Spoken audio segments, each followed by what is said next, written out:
powerful nor'easter slammed the U.S. East Coast, leaving millions under heavy rain, strong winds, and historic coastal flooding. New York, New Jersey, and Long Island were placed under states of emergency. Early footage showed streets completely underwater, fallen trees, and cars being swept away by the rising tide. But the worst was still to come.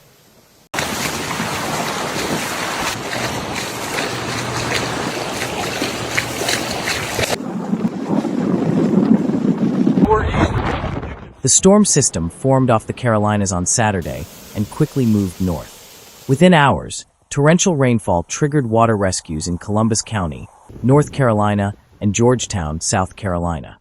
Local authorities reported unusually high water levels and wind gusts surpassing 60 miles per hour.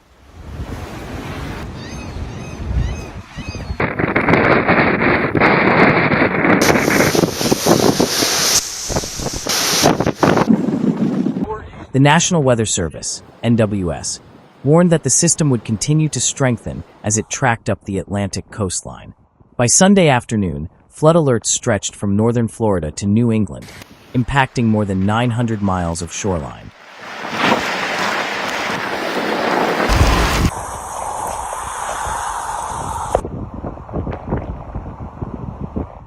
In New York, Governor Kathy Hochul declared a state of emergency for the city, Long Island, and Westchester County.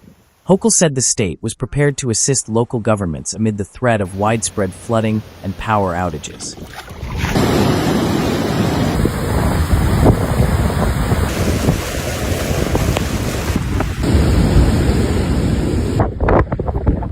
Forecasts called for wind gusts between 45 and 55 miles per hour across New York City, and up to 60 miles per hour on Long Island.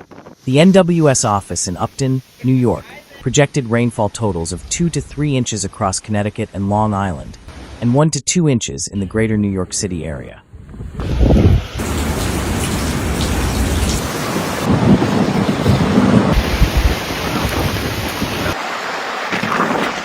But wind and rain weren't the only problems.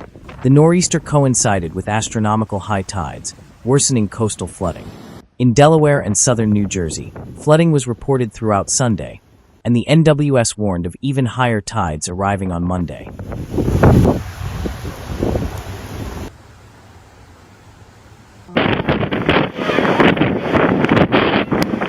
If you experienced flooding on Sunday, you will experience flooding again on Monday, the NWS Philadelphia/Mount Holly office warned. Moderate to major coastal flooding was expected during the Monday afternoon high tide.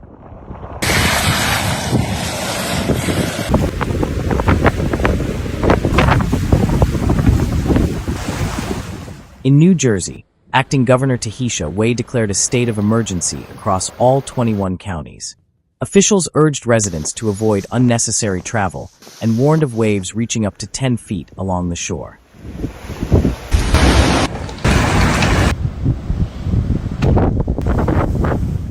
In Atlantic City, Route 40 and Route 30 were shut down in both directions due to rising floodwaters.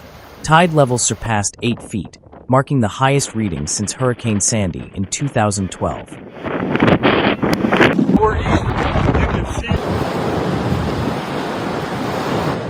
But the impact extended far beyond the Northeast. In North Carolina, the Outer Banks were battered by intense surf that threatened oceanfront homes and washing away roadways. 9 houses had already collapsed in recent weeks, and several others were on the verge of falling into the Atlantic.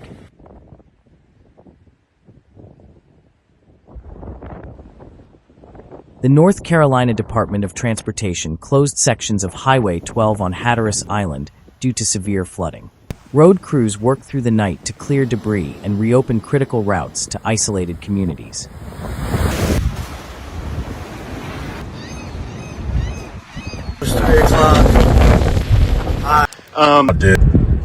In Delaware, the Emergency Management Agency, DEMA, activated the National Guard to support coastal areas.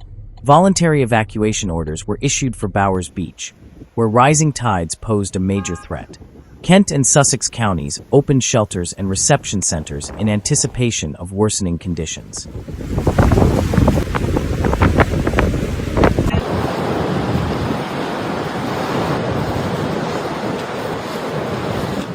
Meanwhile, in Long Island, the city of Freeport reported widespread street flooding. Emergency crews worked nonstop through Sunday night. In New York City, the traditional Columbus Day parade was canceled for the first time in decades due to unsafe weather conditions.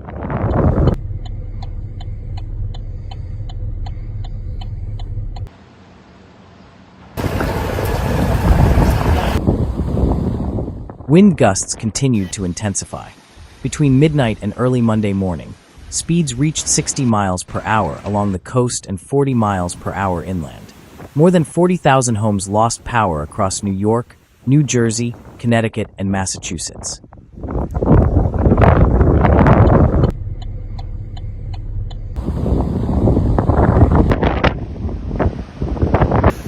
The NWS Philadelphia office confirmed that the most severe flooding would occur Monday afternoon, particularly around Cape May, Great Egg Harbor Bay, and Barnegat Bay, where tides were expected to exceed any level recorded in the past decade.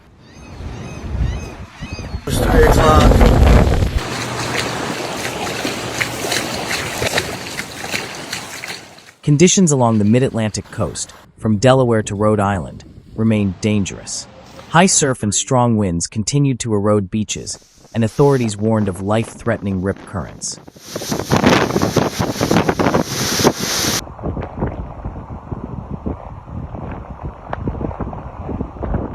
Farther south, Florida was also dealing with flooding.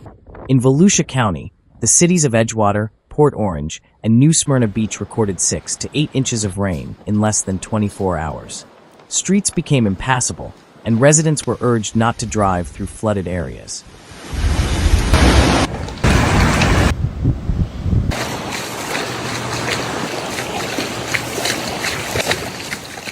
In Daytona Beach, intersections near the Halifax River were closed, while in Flagler County, Emergency Management Director Jonathan Lord warned of significant dune erosion and urged residents in low-lying areas to remain cautious.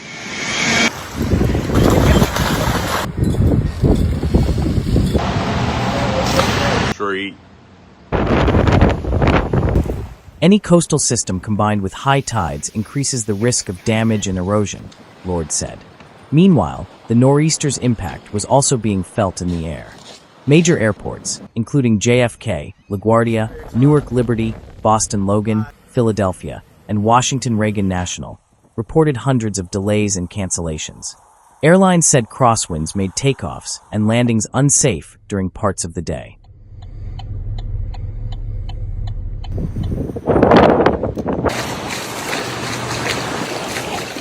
The Fox Weather Forecast Center reported that the storm was impacting the entire Interstate 95 corridor, from Atlantic City to Boston, bringing steady rain, strong winds, and poor visibility.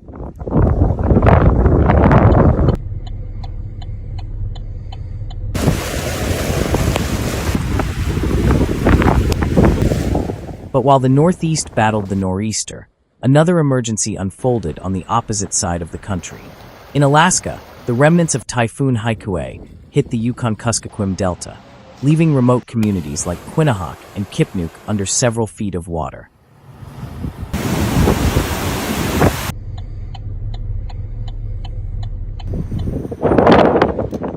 The Alaska National Guard, along with the U.S. Coast Guard and state rescue teams, evacuated dozens of residents. At least 8 homes were destroyed, and more than 20 people were initially reported missing early Sunday.